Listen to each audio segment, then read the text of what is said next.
السلام عليكم ورحمة الله وبركاته.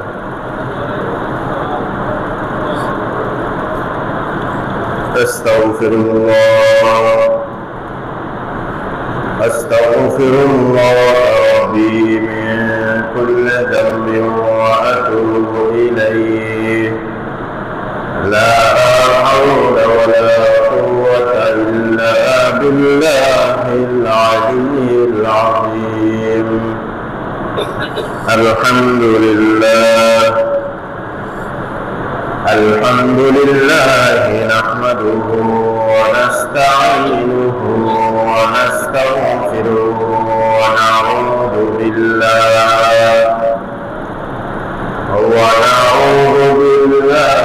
من شرور أنفسنا ومن سيئات أعمالنا. من يهد الله فلا مضل له ومن يضلل فلا هادي له.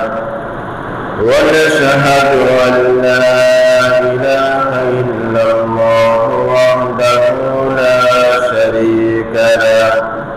ونشهد أن محمدا عبده ورسوله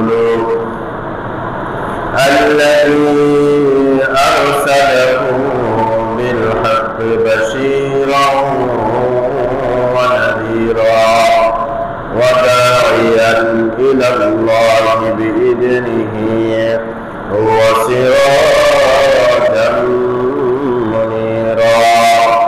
فقد قال الله تعالى في كلامه المجيد وفي فرقانه الحميد: إن الله وملائكته يصلون على النبي يا أيها الذين آمنوا صلوا عليه وسلموا تسليما. اللهم صل على سيدنا مولانا محمد وعلى آل سيدنا مولانا محمد. بلغ العلا بكماله كشف الدجى بجماله حسنت جميع خصاله. صلوا عليه وآله. আলহামদুলিল্লাহ, মহান আল্লাহ তাআলার দরবারে শুকরিয়া আদায় করি যে মহান আল্লাহ তাআলা আমাদেরকে পবিত্রতম দিন জুমাবারে আল্লাহর ডাকে সাড়া দিয়ে যথাসময়ে মসজিদে আসা বসা আল্লাহর বান্দেগী করার সুযোগ দিয়েছেন, ইবাদতে রত থাকার সুযোগ দিয়েছেন। সে মহান মনিবের দরবারে হৃদয় থেকে লাখ কোটি শুকরিয়া আদায় করে সকলে সমস্বরে পড়ি আলহামদুলিল্লাহ। দরুদ সালাম করি বিশ্ব মানবতার বিশ্ব মুক্তির দূত বিশ্ব নেতা মরুল দুলাল মরুল ভাস্কর যে মহা মানবকে আল্লাহ তাআলা শান্ত করে এই তামাম কায়নাতকে সাজিয়েছেন, সে মহা মানবের প্রতি দরুদ সালাম পেশ করে সকলে পড়ি সাল্লাল্লাহু আলাইহি ওয়াসাল্লাম।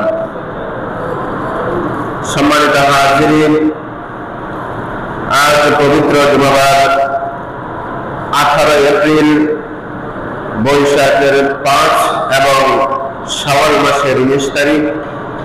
আজকের এই দিনে আল্লাহ তাআলা আমাদের মতো মানুষকে অসংখ্য মানুষ থেকে বাছাই করে, আমাদের মতো মানুষকে অসংখ্য মানুষ থেকে একেবারে মহব্বত করে ভালোবেসে এই মসজিদে আসার সুযোগ করে দিয়েছেন।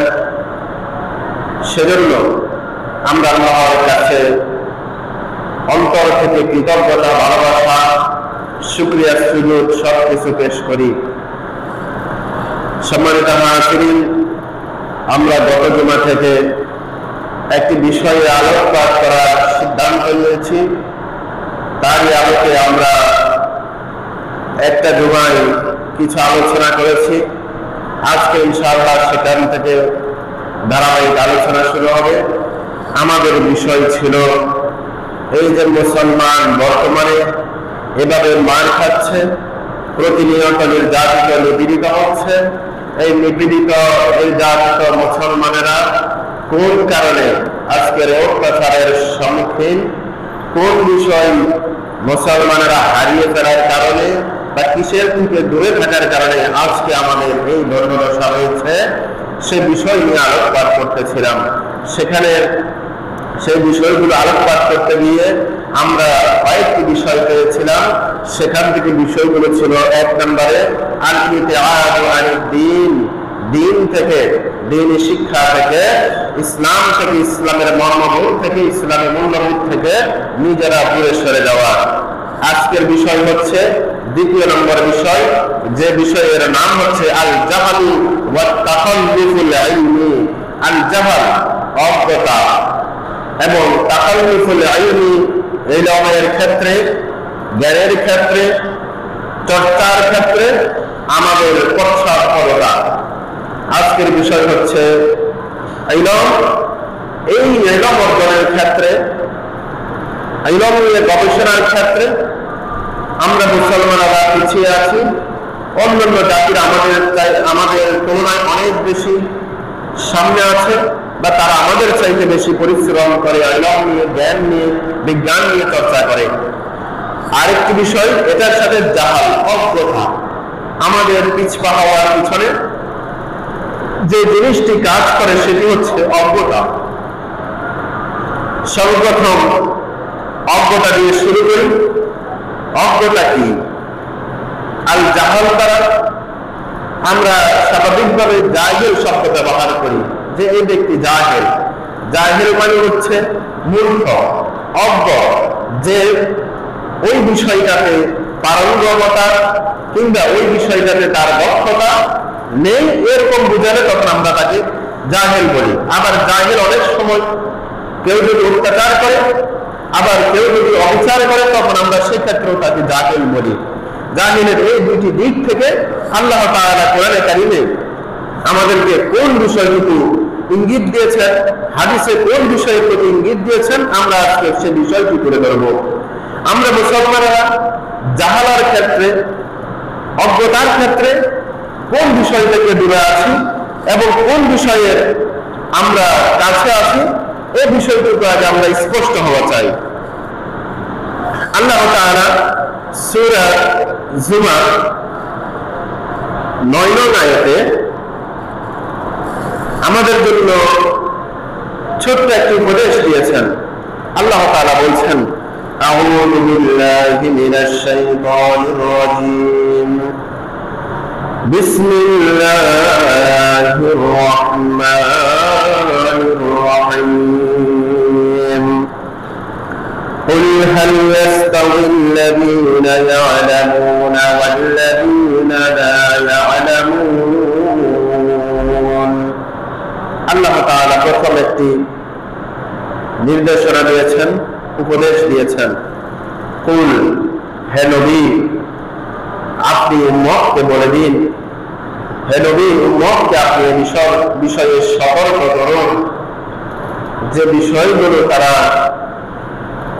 জানে আর যে বিষয়গুলো জানে না, এই জানা এবং না জানা বিষয়ে তাদেরকে সতর্ক করুন। কি? আপনি তাদেরকে জিজ্ঞাসা করুন, এই মর্মে সতর্ক সহিত জিজ্ঞাসা করুন যে হাল ইয়াস্তাউই, তারা কি কখনো সমান? ইয়াস্তাউই, কখনো কি সমান হবে? হাল কি ইয়াস্তাউই, সমান হবে? আল্লাযীনা, যারা, ইয়ালামুনা, জ্ঞানবান, যারা জানে। কুল হাল ইয়াস্তাউইল্লাযীনা ইয়ালামুন, হে নবী, আপনি উম্মতদেরকে একটু জিজ্ঞাসা করুন, যারা জানে, যারা জাহেল নয়, মূর্খ নয়, যারা কোরআন হাদিসের দৃষ্টিকোণ থেকে ইলমকে চর্চা করে আর যারা কোরআন এবং হাদিসের ইলমকে চর্চা করে না, এই সমস্ত মানুষকে আপনি একটু জিজ্ঞাসা করুন, ওই মুসলমানগুলোকে একটু জিজ্ঞাসা করুন, কখনো কি সমান হবে যারা জানে ওয়াল্লাযীনা এবং যারা লা ইয়ালামুন জানে না? আল্লাহ তাআলা নবীর মাধ্যমে আমাদেরকে প্রশ্ন করছেন, কুল হাল ইয়াস্তাউিল্লাযীনা ইয়ালামুনা ওয়াল্লাযীনা লা ইয়ালামুন, যারা জ্ঞানবান, যাদের ধী শক্তি রয়েছে, বোধ শক্তি রয়েছে, কোন বিষয়টাকে বোঝার মতো সক্ষমতা যাদের রয়েছে, তারা এবং যারা জানে না উভয় কি সমান? এই প্রশ্নটা তাদেরকে জিজ্ঞাসা করুন। এই প্রশ্নটা যদি জিজ্ঞাসা করা হয়, তখন আমরা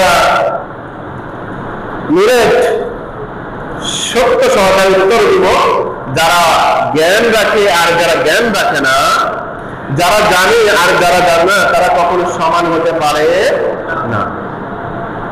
একটু কথা বলবেন, যারা কোরআন হাদিস সম্পর্কে জ্ঞান রাখে এবং যারা কোরআন হাদিস সম্পর্কে জ্ঞান রাখে না, তারা কি কখনো দুইজন একই সমান হওয়ার সুযোগ আছে? হওয়ার সুযোগ আছে? নাই।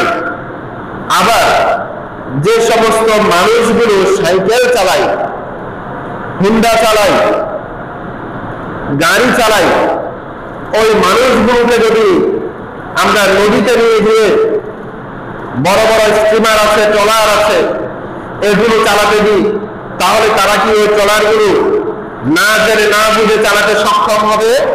কথা বলবেন, সক্ষম হবে? আবার ওই মানুষগুলোকে যে ট্রলার চালায় নদীতে, পানিতে, তাকে যদি ইয়ারে ভাসিয়ে বিমান চালক হিসাবে তাকে যদি ঘোষণা দিই বিমান চালানোর জন্য, তার পক্ষে কি বিমান চালানো সম্ভব? যারা বলে নাই তাদের পক্ষে সম্ভব।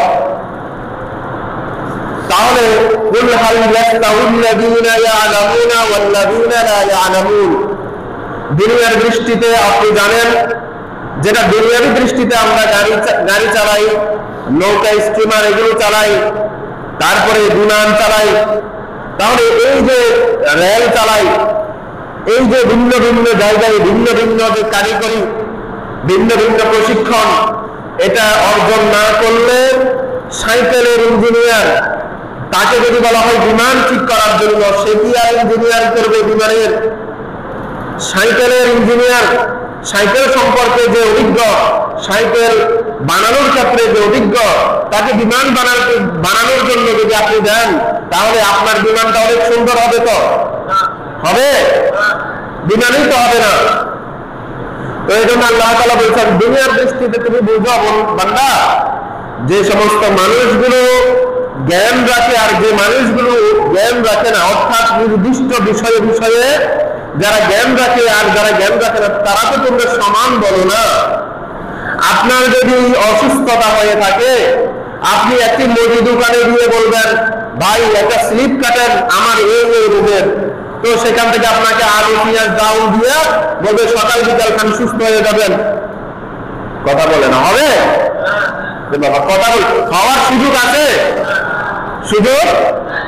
আমার ডাক্তারের কাছে গিয়ে বলবেন 1 কেজি আলু 1 কেজি পেঁয়াজ দেন, এটা সম্ভব?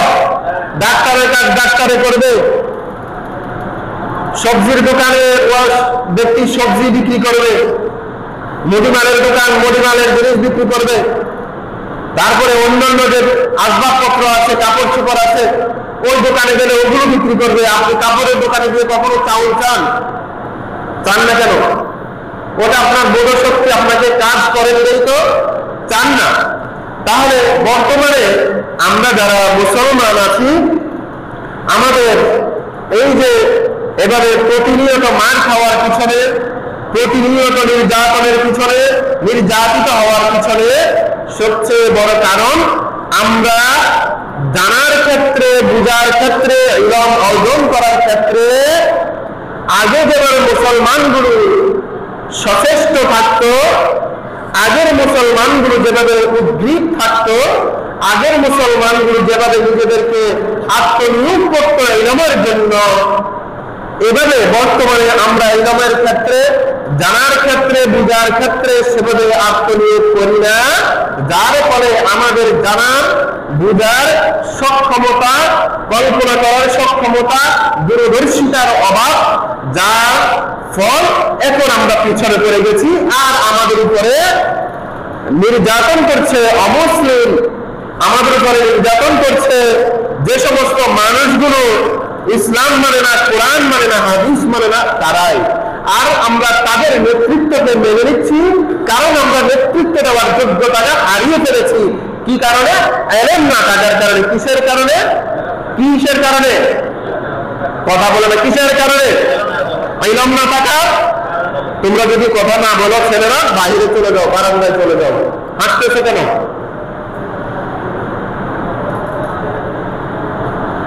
আল্লাহ তাআলা এবার বলছেন, যারা জ্ঞানবান আর যারা জ্ঞানবান নয় তাদের মধ্যে আল্লাহ তাআলা ভাগ করে দিয়েছেন, তারা কখনো সমান হতে পারে না। এই যে সমান না, তাহলে আল্লাহ তাআলার কাছে মর্যাদার দিকেও তারা সমান হতে পারে না। আল্লাহ তাআলা এবার বলছেন সূরা ফাতির 24 নং আয়াতে, ইন্নামা ইয়াখশাল্লাহা মিন ইবাদিহিল উলামা, নিশ্চয় আল্লাহ তাআলাকে ভয় করে, আল্লাহ তাআলাকে মানে, আল্লাহ তাআলাকে অন্তর দিয়ে যারা বিশ্বাস করে এবং আল্লাহ তাআলাকে রুবুবিয়ত, রাজ্জাতের ক্ষেত্রে আদেশদাতা হিসেবে, পালনকর্তা হিসেবে সর্বদিকে আল্লাহ তাআলাকে সবচেয়ে বেশি ভালোবাসে, সবচেয়ে বেশি ভয় করে, নিশ্চয় আলেমেরা। আলেম শব্দের অর্থ হচ্ছে জ্ঞানবানেরা। জ্ঞানবান কারা? কোরআন এবং হাদিসের দৃষ্টিকোণ থেকে জ্ঞানবানের এখানে অর্থ হচ্ছে যারা ধর্মীয় দৃষ্টিকোণ থেকে, ইসলামের দৃষ্টিকোণ থেকে কোরআন হাদিসকে যারা বোঝার জন্য চেষ্টা করে, যারা বুঝে এবং যারা এটার অনুপাতে আমল করে, তাদেরকে বলা হয় আলেম, অর্থাৎ জ্ঞানবান, অর্থাৎ জ্ঞানবান। তাহলে আলেম শুধু ওই ব্যক্তি নয় যে মসজিদের মিম্বরে দাঁড়িয়ে খুতবা দিবে, আলেম শুধু ওই ব্যক্তি নয় যে বড় বড় ওয়াজের ময়দানে বসে খুতবা দিবে, আলোচনা করবে, ওটা শুধু আলেম নয়, ওটা হচ্ছে আলেমের স্তরের দিক থেকে কিছু স্তর আছে। যেমন আপনি যদি ভালো কোনো জিনিস নিতে যান, সেখানে একাধিক স্তর আছে। তো আলেমের মধ্যে, জ্ঞানের মধ্যে একাধিক স্তর আছে। সেই স্তরের মধ্যে প্রাথমিক স্তর হচ্ছে যারা কোরআন এবং হাদিসকে জানে, কোরআন এবং হাদিসকে বুঝে এবং সেই অনুসারে আমল করার চেষ্টা করে, এরা হচ্ছে প্রাথমিক পর্যায়ের আলেম। এই দৃষ্টিকোণ থেকে আমরা সবাই আলেম না? কথা বলেন, সবাই আলেম না? জ্ঞানবান। আমরা কি কেউ বেকুব আছি এখানে? আপনি মানে কথা না বললে মনে হচ্ছে আপনারা বেকুব বা আমি বেকুব। তা আমরা এখানে কেউ তো বেকুব না। মানে বেকুব মানে আমরা জ্ঞানহীন না, কেউ আমরা কিনা জ্ঞানহীন। আমাদের সকলের জ্ঞান আছে। আজ জুমাবার, নামাজ পড়তে আসছি, খুতবা দিচ্ছি, কথা বলতেছি, বোঝা যাচ্ছে না? কোরআন হাদিসের কিছু না কিছু আমরা বুঝি, বুঝার চেষ্টা করি প্রতিনিয়ত। তাহলে আমরা আলেম হওয়ার জন্য চেষ্টা করি, জ্ঞানবান হওয়ার জন্য চেষ্টা করি। এটা হচ্ছে আমাদের প্রথম স্তর। যারা জ্ঞান অর্জন করার জন্য, কোরআন হাদিসকে বোঝার জন্য চেষ্টা করে, এর প্রথম স্তরের আলেম। দ্বিতীয় স্তরের আলেম হচ্ছে যে সমস্ত মানুষগুলো কোরআন এবং হাদিস নিয়ে যে সমস্ত বিষয় আল্লাহ তাআলা হুকুম করেছেন, যে সমস্ত বিষয় নিষেধ করেছেন, সেগুলো সম্পর্কে সম্যক ধারণা রাখে। এবং যারা তৃতীয় পর্যায়ে, তার চাইতে উপরে, যারা এগুলো নিয়ে গবেষণা করেন, এগুলো নিয়ে মাসালা বের করেন, সমাধান বের করেন এবং এগুলো থেকে ভিন্ন ভিন্ন বিষয় বের করেন, যেগুলোর মাধ্যমে আমাদের সমাজ, আমাদের দেশ, আমরা মুসলমানেরা পরিচালিত হব, এরা হচ্ছে একেবারে উপরের দরজার আলেম। আলেমের মধ্যে ক্যাটাগরি আছে। তাহলে আল্লাহ তাআলা সূরা ফাতিরে বলছেন, ইন্নামা ইয়াখশাল্লাহা মিন ইবাদিহিল উলামা।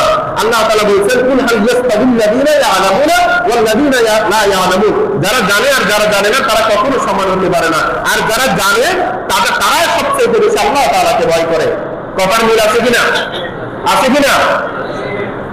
এরপরে আসেন, এবার যারা জ্ঞানহীন, কোরআন এবং হাদিসের দৃষ্টিকোণ থেকে যারা কম জ্ঞান রাখে, যারা জ্ঞান রাখে না, যারা নিজেদেরকে মূর্খ হিসাবে অর্থাৎ কোরআন হাদিস না জানা মানুষ হিসেবে সমাজে উপস্থাপন করে, তাদের অবস্থা কি দেখেন, তারা কি বলে বা তাদের অবস্থানগুলো কেন, আল্লাহ তাআলা সেটা চিত্রায়িত করছেন সূরা যুখরুফ 23 আয়াতে। তারা তাদেরকে আল্লাহ তাআলা নবীর মাধ্যমে ডাকছেন, উপদেশ দিচ্ছেন, দেখো পূর্ববর্তী উম্মতরা এভাবে করেছে, আমি তাদেরকে ভালো করলে তাদেরকে এভাবে দিয়েছি, মন্দ করলে তাদেরকে ধ্বংস করে দিয়েছি। তখন এই মূর্খ মানুষগুলো, জাহেল মানুষগুলো, দিন সম্পর্কে কম সচেতন মানুষগুলো তখন বলে কি, আল্লাহ তাআলা বলছেন ইন্না ওয়াজাদনা আবাআনা আলা উম্মাতিন ওয়া ইন্না আলা আথারিহিম মুহতাদুন। আল্লাহ তাআলা তাদের বিষয়টা স্পষ্ট করে দিচ্ছেন যে তারা বলে ইন্না ওয়াজাদনা, নিশ্চয় আমরা পেয়েছি, আবাআনা, আমাদের বাবা দাদাদেরকে, আমাদের পূর্বপুরুষদেরকে, আমরা আমাদের নেতাদেরকে পেয়েছি, আলা আতারিহিম, এই এই কাজের উপরে, এই এই অবস্থানের উপরে তারা এইভাবে এইভাবে করেছেন, এতে আমরা দেখেছি, আমরা শুনেছি, তাদেরকে পেয়েছি। তারপরে মুকতাদুন, আমরা তাদের ইকতিদা করি, আমরা তাদের অনুসরণ করি। তাহলে এবার আসেন আল্লাহ তাআলার কোরআনের এই আয়াত থেকে, সূরা যুখরুফ 23 আয়াত, এই আয়াত থেকে আমরা একটু যদি ফায়দা হাসিল করি, কথা যদি বোঝার চেষ্টা করি। যারা মূর্খ তারা কি বলে যে আমরা আমাদের বাবা দাদা পূর্বপুরুষ এদেরকে এই এই বিষয়টা মানতে এভাবে দেখেছি, আর আমরা এটাই মানব।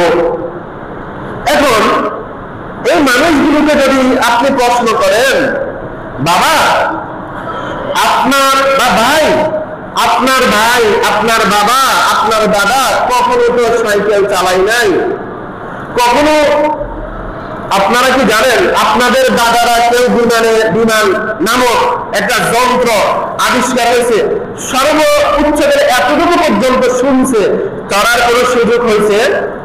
সুযোগ ছিল, কারণ বিমান আবিষ্কার হয়েছে তো 100 বছর মাত্র। তাহলে 100 বছর আগে তো আপনার দাদারা বিমানে চড়ে নাই, আপনার বাবারা তো বিমানে চড়ে নাই, আপনার পূর্বপুরুষেরা তো 100 বছর আগে এই যে মোবাইল ব্যবহার করে নাই, 100 বছর আগে আপনার পূর্বপুরুষেরা টিভি ব্যবহার করে নাই, ফ্যাটা ব্যবহার করে নাই, এসি ব্যবহার করে নাই। আপনি তাহলে কেন এটা বলবেন না যে আমার বাবারা দাদারা এটা ব্যবহার করে নাই, আমি এটা ব্যবহার করব না? যুক্তি আছে কিনা? আছে কিনা? কিন্তু কোরআন এবং হাদিসের দৃষ্টিকোণ থেকে যখন বলা হয় এই কাজটা আপনার জন্য বৈধ, এই কাজটা আপনার জন্য বৈধ নয়, তখন তারা বলে, এরা নতুন কিছু বলে, আমরা তো এরকম শুনছি, আমার বাপ দাদারা এরকম করিয়েছি, দেখতে আসছি। বাবা তখন তো আপনার দলিলটা উল্টা হয়ে যায় কেন? তখন আপনার চিন্তাধারা পরিবর্তন হয়ে যায় কেন? আপনার যদি মনে হয় যে এই চিন্তাটা ভুল, সহি চিন্তা জানার জন্য তো মানুষ পৃথিবীতে আছে, আলেম পৃথিবীতে আছে। আমি হয়তো 5-10টা কিতাব পড়ে এখানে আসি, দাঁড়াই কথা বলি, আমাদের যারা পড়িয়েছেন তারা 500 পড়ছেন, আর তাদেরকে যারা পড়েছেন তারা 5000 পড়ছেন। তো তাদের কাছে গিয়ে বলে জিজ্ঞেস করেন, সুযোগ তো আছে। আবার যদি এটাকে অন্যদিকে ঘুরাই, আপনার বাবা দাদারা তো মাটির ঘরে ছিল, ছনের ঘরে ছিল, বাড়ির ঘরে ছিল, ছিল কিনা? বাড়ির পরে আসছে বাঁশের ঘরের ঘর, বাঁশের পরে টিন আসছে। তো আপনি এখন বিল্ডিং করেন কেন? এই যুক্তিটা আপনাকে কি একটু চিন্তা করতে সুযোগ করে দেয় না বা একটু ভাবাই না? যেখানে দিন দিন উৎকর্ষতা হয়, দিন দিন উন্নতি হয়, সমাজের ব্যবস্থাপনার উন্নতি হয়, সেখানে কোরআন হাদিসের ব্যাখ্যা, কোরআন হাদিসের চিন্তা ভাবনা এটাও তো আপডেট হওয়ার সুযোগ আছে কি নাই? আছে। কোন দৃষ্টিকোণ থেকে? নামাজের দৃষ্টিকোণ থেকে না, হজের দৃষ্টিকোণ থেকে না, যাকাতের দৃষ্টিকোণ থেকে না, হালাল হারাম বৈধ অবৈধের দৃষ্টিকোণ থেকে অনেক কিছু পরিবর্তন হয়ে যাবে। কারণ মোবাইল ব্যবহার করা যেমন হালাল, মোবাইল ব্যবহার করা তেমন হারাম। ডিশ অ্যান্টেনা ব্যবহার করা যেমন হালাল, ডিশ অ্যান্টেনা ব্যবহার করা তেমন হারাম। আপনি যদি আপনার পরিবারে ডিশ অ্যান্টেনা এনে না দেখেন, গুনাহ হবে? কথা বলে না, গুনাহ হবে? আপনি যদি মোবাইল রাখেন পকেটে পকেটে, শুধু কথা বলেন, কোন ছবি দেখেন না, তারপরে এতে সেটা হাতে যদি যা কিছু মোবাইলে দেখা যায় কিছু দেখেন না, আপনার জন্য গুনাহ হবে? এখন আপনার জন্য যদি আমি মোবাইল হারাম ঘোষণা করে দিই, তো এটা কি আমার বিবেকসম্মত না বিবেকহীন? কথা বলে না, এটা বিবেকহীন কাজ না? বাবা আমার কথা কি বোঝা যাচ্ছে? তো বিবেকহীন কাজ আমি কেন করব? কিছু কিছু ক্ষেত্রে, যেমন এখানে নামাজ পড়ায় মুহূর্তে জায়েজ, এখন এখানের মধ্যে মহিলা আবর্জনা করছে, এখন আমি বললাম এখানে নামাজ পড়া যাবে না, আপনি বাইরে গিয়ে বললেন হুজুর বলছে মসজিদে নামাজ পড়া যাবে না, তো হয়েছে কারণবশত এখানে জায়েজ আবার না জায়েজ, কারণবশত জায়েজ আবার না জায়েজ। তো এগুলো মসজিদে নামাজ পড়া জায়েজ, এখন মসজিদে মহিলা নোংরা করে সেখানে নামাজ পড়লে জায়েজ হবে? কথা বলেন হবে? হ্যাঁ, দৃষ্টিকোণ ভিন্ন ভিন্ন, কার্যকারণ ভিন্ন ভিন্ন, ফতুয়া ভিন্ন হবে, এটা বোঝা লাগবে, এটা বোঝা লাগবে। তো এই বুঝগুলো বর্তমানে আমাদের মুসলমানগুলো হারিয়ে ফেলার কারণে, এগুলো আমাদের কাছ থেকে দূরে সরে যাওয়ার কারণে এখন আমরা কি করি? আমাদের বুঝ মতো করি, কোরআন হাদিসের বুঝ মতো করি না। যার ফলে এখন আমাদের চতুর্দিকে আমরা মার খাচ্ছি। কেন জানেন? কারণ আমরা তো যে গবেষণা করে নিজেদের চিন্তাকে শার্প করব, ধারালো করব, নিজেদেরকে অন্যের চাইতে উন্নত জ্ঞানের দিক থেকে অনেক বড় আসনে আসীন করব, সেটা আমরা না করে আমরা এখন আরেকজনের মোবাইল আবিষ্কার করে দিচ্ছে, সেটা নিয়ে সারাটা দিন মোবাইলের ভিতরে, আরেকজনে টিভি আবিষ্কার করে দিচ্ছে সারাটা দিন টিভির ভিতরে, আরেকজনে সাইকেল হুন্ডা আবিষ্কার করবে সারাদিন হুন্ডার ভিতরে। তো আমার আর জীবনটা গেল, সে আমার জন্য হুন্ডা আবিষ্কার করছে, তার সাথে হুন্ডার সাথে আপডেট কোনো ভার্সন যদি থাকে সেটা তো আমাকে আবিষ্কার করা লাগবে, তাহলে তো আমি তার সাথে পাল্লা দিয়ে চলতে পারবো, না হলে তো আমি তার কাছে দ্বারস্থ হয়ে যাব, তার কাছে মুখোমুখি হয়ে যাব। তো বর্তমানে মুসলমানরা এভাবে পশ্চাৎপদ হওয়ার কারণটা হচ্ছে জ্ঞানের দৃষ্টিকোণ থেকে, জ্ঞানের দিক থেকে, গবেষণার দিক থেকে মুসলমানেরা পিছ নামে গেছে, পিছন পড়ে গেছে, যার ফলে এই মুসলমান আজকে সারা পৃথিবীতে মার খাচ্ছে। মুসলমানকে মারতেছে কি দিয়ে? মিসাইল দিয়ে। তো মিসাইলের প্রতি উত্তর, মিসাইল ছাড়া কি হবে? মিসাইলের প্রতি উত্তর এখন আমরা ফ্ল্যাগ নিয়ে, তারপরে লাঠি নিয়ে, তলোয়ার নিয়ে যদি যায় তাদের সাথে যুদ্ধ করবো, মিছিল স্লোগান অনেক জোরে জোরে ধরলাম ফিলিস্তিনে গিয়ে। তো ওরা একটা মিসাইল মারলে আমাদেরকে আর খুঁজে পাওয়া যাবে? ইহো জগতে আর আমাদেরকে খুঁজে পাওয়ার সম্ভাবনা নাই। তো এবার আসলে ওরা মিসাইল মারবে আমাদেরকে, তাহলে আমরা এটাকে প্রোটেক্ট করতে হবে না, প্রতিহত করতে হবে না? তো প্রতিহত আমরা মিসাইল না বানাই না, বলতে মিসাইলটাকে থামানোর জন্য যে প্রযুক্তি প্রয়োজন সেটা তো অন্তত বানানোর জন্য আমরা গবেষণা করতে পারি, তাই না? তখন তারা আমাদেরকে কি করবে? কথা বলেন, তখন আমরা আমাদেরকে তারা কি করবে? আমার কথা মনে বোঝা যাচ্ছে না, আমার কাছে মনে হচ্ছে এমন। কারণ ক্লাস যখন করাবে ছাত্ররা যদি চুপ মানে বসে থাকে, তখন শিক্ষক কি করবে? যে আমি মনে হয় যা বলতেছি এগুলো সব আলা দরজার কথা অথবা আখিরাতের কথা, এটা দুনিয়ার জীবনের মানুষ বুঝবে না। এটাও তো একটা বাবা ক্লাস, এটাও একটা কি খুতবা, মানে হচ্ছে বক্তা, বক্তব্য দিবে, শ্রোতা শুনবে, মানে ক্লাস।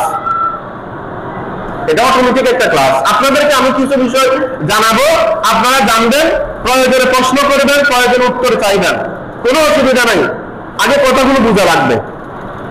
তো ওরা আমাদেরকে বোম মারবে, বোম কিন্তু ফাটে না, জানেন? বোম মারলে বোম ফাটে না, আবার বোম ফাটে। এখন আমাদের এখানে বোম মারলে বোম তো মারার আগে ফাটি যাবে, আমরা সব ফাটি যাবো, কিন্তু এমন প্রযুক্তি আছে যেটা বানালে পরে বোম আসার আগে বোম এদিকে আমার দিকে মারছে, বোম উল্টা তার দিকে জায়গা পড়বে, আছে কিনা? আপনারা যারা পত্রিকা পড়েন দেখেন না, বোম মারে, ধরেন একটা কথার কথা, এ দিক দিকে বোম মারছে, এখন বি এমন একটা প্রোটেকশন আবিষ্কার করলো, সেটা আবার এটাকে কি করে দেয়? ঘুরে দেয়, উল্টা তার দিকে ঘুরে দেয়, এবার সে কি হয়ে যায়? ঠান্ডা হয়ে যায়, যে আমার দিকে মারার সময় যদি পিছন থেকে লাঠি পারি আমি ফিরে যাই, তো কিন্তু সামনের মানুষের মারবো না, আগে লাঠি দিয়ে যেতে গেছি সেটারে ঠেকানো লাগবে। আজকে আমাদের প্রতিটা জায়গায় পশ্চাৎপদ হওয়ার কারণে শত শত বছর 900 বছর এই পাক ভারত উপমহাদেশ আমরা মুসলমানেরা শাসন করেছি। আমরা কোনোদিন কাউকে আঘাত করি নাই, আমরা সমাধান করেছি। শুধু আমরা অনেক কিছু বানিয়েছি, রাজমহল থেকে তাজমহল সবকিছু আমরা বানিয়েছি, হ্যাঁ, জ্ঞানের গবেষণাগার আমরা বানিয়েছি। কিন্তু বানানোর পরে কি হয়েছে? জ্ঞানের গবেষণাগারে আমাদের প্রথমে উন্নতি ছিল, উৎকর্ষতা ছিল, পরবর্তীতে বিধর্মীরা সেই জ্ঞানের আড্ডাখানাগুলোতে আসছে, দেখছে, তখন তারা চিন্তা করলো এগুলো আমাদের প্রয়োজন। তখন মুসলমানদের চাইতে তারা বেশি পরিশ্রম করছে, পরিশ্রম করার কারণে তারা মুসলমানদের চাইতে কলা কৌশলে আগায় গেছে। তখন স্বাভাবিকভাবে বাচ্চারা যার কর্মদক্ষতা বেশি তাকে বেশি দিবে। তো ওদের কর্মদক্ষতা বেশি দেখে বাচ্চারা কি করলেন? বিধর্মীদেরকে নিলেন, হিন্দুদেরকে নিলেন, বৌদ্ধদেরকে নিলেন, খ্রিস্টানদেরকে নিলেন। এবার তারা সর্বে সর্বা হয়ে গেল। তাদেরকে এবার পা মোছা তারা মুসলমানরা আর চলে না। পরবর্তীতে উল্টা পাল্টা হইতে এবার মুসলমানরা তাদের পা ছুটে ছুটে এবার মুসলমানদেরকে তারা আস্তে আস্তে ডাউন করতে করতে আবার তারা কি পেল? ক্ষমতা পেয়ে গেল। এখন ঠিক আবার ভারতের মধ্যে মুসলমানেরা নির্যাতিত নিপীড়িত, ঠিক আবার কি নির্যাতিত নিপীড়িত। সম্মানিত হাজিরিন, মসজিদের জন্য কালেকশন চলছে। আমরা আমাদের প্রত্যেকের অবস্থান থেকে সর্বোচ্চ সহযোগিতা দিই এবং কথাগুলো বোঝার চেষ্টা করি। তাহলে আমাদের অজ্ঞতার বিষয়গুলো বোঝা যাচ্ছে কোন দৃষ্টিকোণ থেকে আমাদের অজ্ঞতা হওয়ার কারণে আজকে আমাদের এই দশা, এই দুর্দশার পিছনে আমাদের গবেষণার অভাব, আমাদের উদ্ভাবনী শক্তির অভাব, আমাদের জনশক্তির অভাব নাই, আমাদের শারীরিক শক্তির অভাব নাই, আমাদের মেন্টালি শক্তির অভাব নাই।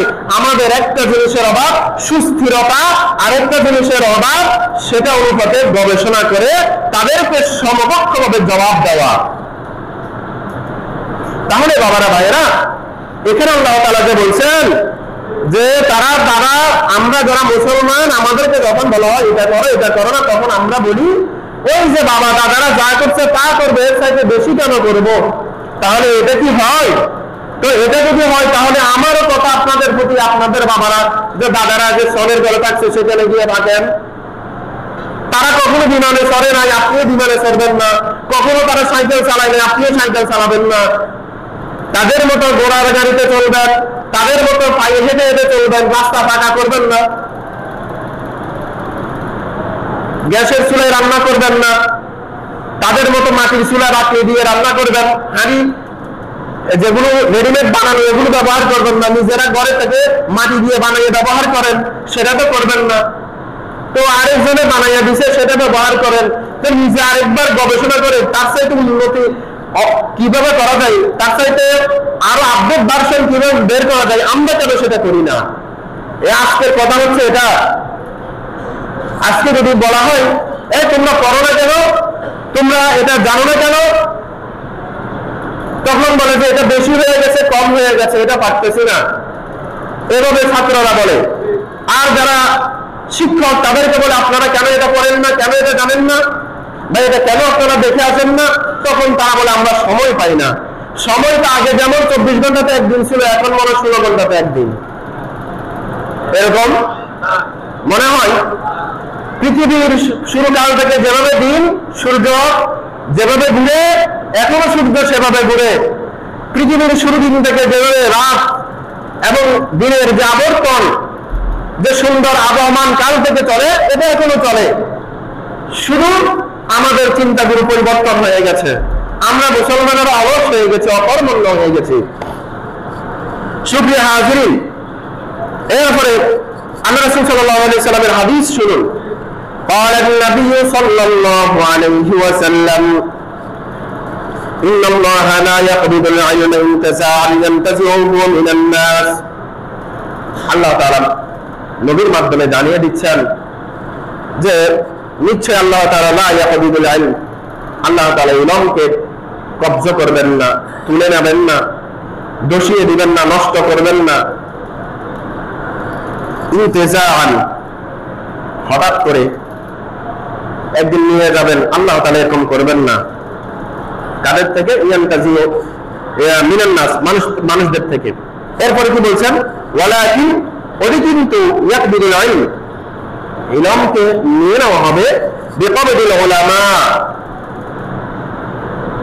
আলেমদেরকে তুলে নেওয়ার মাধ্যমে। অর্থাৎ জ্ঞানবান মানুষ যারা, বিমান শক্তিওয়ালা মানুষ যারা, ধী শক্তিওয়ালা, বোধ শক্তিওয়ালা যারা আজকে বসে 1000 বছরের চিন্তা করে ফেলতে পারেন সামনের 500 বছরে কি হবে, 100 বছরে কি হবে, এই ধরনের চিন্তা যারা করার কি রাখেন, সক্ষমতা রাখেন, এই ধরনের চিন্তাশীল মানুষগুলোকে, যারা দেশ সম্পর্কে, সমাজ সম্পর্কে, পৃথিবী সম্পর্কে সচেতন, এই সচেতন মানুষগুলোকে আল্লাহ তাআলা তুলে নেবেন।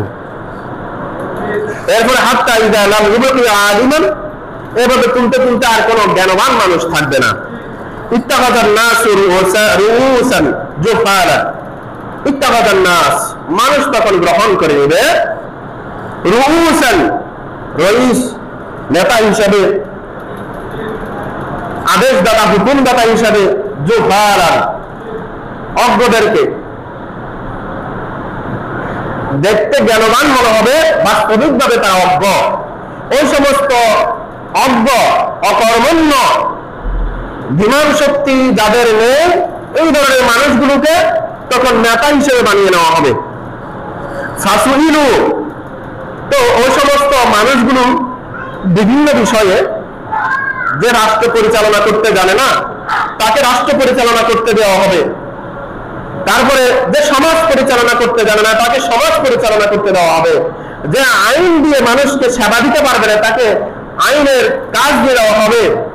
এমন ভাবে প্রতিটি সেক্টরে এমন কিছু মানুষকে বসিয়ে দেওয়া হবে যারা এই বিষয়গুলো সম্পর্কে টোটালি কোনো জ্ঞান রাখে না, অথচ যারা জ্ঞান রাখতো তাদেরকে আল্লাহ তাআলা তুলে নিয়ে গেছেন, অথবা তাদেরকে কোনো মূল্যায়ন করা হয় না। তো তখন কি হবে, তারা ভিন্ন ভিন্ন বিষয়ে তারা প্রশ্নের সম্মুখীন হবে, সমস্যার সম্মুখীন হবে। তখন তারা কি করবে, ফাফতাও, সমস্যার সমাধান দিবে, মানে ফতোয়া দিবে, মানে সমস্যার সমাধান দিবে। সে আলেম হতে পারে, সে আইনজ্ঞ হতে পারে, সে সমাজপতি হতে পারে, সে রাষ্ট্রপতি হতে পারে, সে এমপি হতে পারে, সে চেয়ারম্যান হতে পারে, ভিন্ন ভিন্ন অবস্থায় হতে পারে, সে শিক্ষা সংস্কারের একজন ব্যক্তি হতে পারে, শিক্ষা প্রতিষ্ঠানের একজন ব্যক্তি হতে পারে। এভাবে প্রতিটি স্তরে, আমাদের যতগুলো স্তর আছে প্রতিটি স্তরে এভাবে মানুষকে প্রশ্ন করা হবে। তখন তারা তো জানে না, তখন তাদেরকে প্রশ্ন করা হবে, কিন্তু তারা কি করবে, সেটা সমাধান দিবে। কারণ সে তো বিমান শক্তিওয়ালা মানুষ না, সে তো আজকে যেটা সমাধান দিচ্ছে কালকে তো অত বন্ধ হয়ে যাবে এরকম সমাধান দিচ্ছে। ওই যে মিস্ত্রিকে বলছে বাবা এটা লাগিয়ে দাও, সে লাগাই দিছে, বলছে কলে তো পানি উঠে না, বলছে আমাকে তো বলছে পানি উঠার জন্য বলেন না, লাগাই দিতে বলছেন, আমি লাগাইয়া দিছি। তো বলছে পানি তোলো, তো পানি তুলতে গিয়ে দেখেছে কি এবার অত হয়ে গেছে, শুধু উঠতেছে। বলে আপনারা বলছে পানি তোলার জন্য, আমি তো পানি তুলছি। বলছে বাবা সুইচ দাও, এবার সুইচ দিচ্ছে, আবার গেছে বন্ধ হইয়া, আর তো উঠে না। তো এরকম এরকম এখন আমাদের সমস্ত কাজগুলো এরকম, যেটা বলে সেটা করে, বাকিটা করে না। তখন তাদেরকে বলা হবে যে এটা এটা করো, এটা এটা এভাবে করো। তো এটা তারা করবে। এখন যেটা সমাধান হচ্ছে 1 ঘন্টা পরে দেখা যেতে লড়ে গেছে, এটা আর ভিত্তি নাই, মানে এটা আর সমাজে চলে না। তো এই ধরনের মানুষগুলো বিভয় রেহাই নেই, কারণ তাদের তো এভেন নেই, তাদের বিমান শক্তি নেই, যে একটা বিষয় সম্পর্কে তারা যে সমাধান দিবে এতটুকু শক্তি তাদের নেই। ওই মানুষগুলোকে প্রশ্ন করে করে নিজে, এবং ওই মানুষগুলো কি করবে জানেন, আল্লাহ রাসূল বলতেছেন ফাদল্লু আদল্লু, নিজেরা তো পথভ্রষ্ট, আরো 10 জনকে নিয়ে পথভ্রষ্ট হয়ে গেছে। বর্তমান অবস্থা হচ্ছে এটাই। আল্লাহ রাসূলের হাদিস, আজ থেকে 1500 বছর আগে আল্লাহ রাসূল বলে গেছেন, এইভাবে একটা সময় আসবে যে সময় কোরআন হাদিসের দৃষ্টিকোণ থেকে যারা জ্ঞানী, বিমানওয়ালা, যারা চাক্ষুষ জ্ঞানের অধিকারী, এদেরকে আল্লাহ তাআলা তুলে নিয়ে আলেমের ক্ষেত্রে, কোরআন হাদিসের জ্ঞানের ক্ষেত্রে, সমাধান দেওয়ার ক্ষেত্রে মানুষকে ফিতনায় ফেলবেন। ঠিক এই মানুষগুলাই একটা সময় রাষ্ট্র পরিচালনা করেছে, এই মানুষগুলো একটা সময় সমাজ পরিচালনা করেছে। কারণ আগেকার দিনে যিনি মসজিদের দায়িত্ব পালন করতেন তিনি সমাজের দায়িত্বশীল ছিলেন। এভাবে প্রতিটি স্তরে মানুষকে এমন ভাবে সাজানো হয়েছে যে প্রতিটা স্তরে আলেমেরাই সমাধান দিতেন। কারণ একজন আলেম তিনি যেমন কোরআন হাদিসের দৃষ্টিতে জ্ঞানী ছিলেন, তিনি সমাজের দৃষ্টিকোণ থেকে একজন সমাজ বিজ্ঞানী ছিলেন, তিনি আবার রাষ্ট্রনায়ক ছিলেন, তিনি আবার কৃষিবিদে কৃষি সম্পর্কে, কৃষি সম্প্রসারণ এবং কৃষির বিভিন্ন যন্ত্রপাতি সম্পর্কে যতগুলো বিষয় আছে এগুলো সম্পর্কে তার ধারণা ছিল। এরপরে পরিবারের পরিকল্পনা থেকে শুরু করে মানুষের বাসস্থান থেকে শুরু করে প্রাকৃতিক যত দুর্যোগ বিপর্যয় আছে সমস্ত বিষয়ে তারা এক একটা বিষয়ে না প্রত্যেকটা বিষয়ে তারা জ্ঞান রাখতেন। তখন এই মানুষগুলো তারা যখন সমাধান দিতেন, তারা সমাধান দিতেন কি দেখে আজকের আবহাওয়া কেমন, আগামীকালকের আবহাওয়া কেমন হবে, এই মৌসুমে ফসল কিভাবে করলে ভালো হবে, আগামীতে মানুষ কিভাবে এই ফসল দ্বারা উপকৃত হবে, এরপরে মানুষকে এটা রোগ হবে কিনা, রোগ হলে মানুষকে আবার সেবা কিভাবে দিব, মানুষ সুস্থ থাকবে কিনা, আবার পরে তার মাথার মধ্যে চিন্তা ভাবনা থাকবে কিনা, কতটুকু খানা সে খাবে, তাকে এতগুলো চিন্তা করে তারপরে একজন মানুষ তখন সমাধান দিতেন। যখন তাকে বিচার করতে বলা হতো তার সামাজিক অবস্থান কতটুকু, তার পারিবারিক অবস্থান কতটুকু, সে কতটুকু নোট নিতে পারবে, তার দ্বারা কতটুকু অপরাধ সংঘটিত হওয়ার সুযোগ আছে, এগুলো বিচার বিশ্লেষণ করে তারপরে সমাধান দিতেন। এখন কি এভাবে দেওয়া হয়? এখন এ পাশে একজন দাঁড়ায়, এ পাশে একজন দাঁড়ায়, দুজনে মিথ্যা কথা বলে, মাঝখান দিয়ে অন্যায় ছাড়া একজন আটকে যায়, অন্যায় করে একজন বেঁচে যায়। এটা বাস্তবতা, অস্বীকার করার কোনো সুযোগ নেই। আগেকার দিনে এই মানুষগুলো তাদের চোখের দিকে তাকিয়ে থাকতেন, যে যখন কথা বলতো তারপর ওই ব্যক্তিকে আবার প্রশ্ন করতেন, ওই ব্যক্তির দিকে তাকাতেন, যখন তার কথার মধ্যে চোখের সাথে তার বলার সাথে যখন মিলত না তখন তারা বুঝতেন তার কথার ভিতরে কোনো মারপ্যাচ আছে।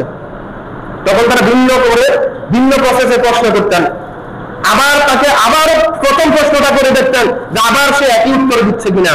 যখন উত্তরের ভিন্নতা হয়ে গেছে তখন বলতো বাবা তোমার তো সমস্যা আছে, তুমি আবার বলো। এভাবে মানুষকে যাচাই বাছাই করতেন। এখন তো এভাবে করে না, এখন দুই পক্ষের কালো কোটদারি যা বলে তার। এটাই হচ্ছে এইভাবে বর্তমান নিয়মগুলো, এভাবে মানুষগুলো কি হয়ে যাচ্ছে, দিন দিন জ্ঞানহীন হয়ে যাচ্ছে। তো এইভাবে মানুষগুলো নিজেরা ধ্বংস হবে, অন্যদেরকে ধ্বংস করবে। এরপরে এটা যেন জ্ঞানহীন আর জ্ঞানবান মানুষের মধ্যে পার্থক্য এবং এটার সুফল কুফল। আরেকটা বিষয় ছিল এটার সাথে, দ্বিতীয় নম্বর বিষয় সাথে তাকাল্লুফুল ইলমি যেটা বললাম, এরপরে জাহাল যেটা বললাম।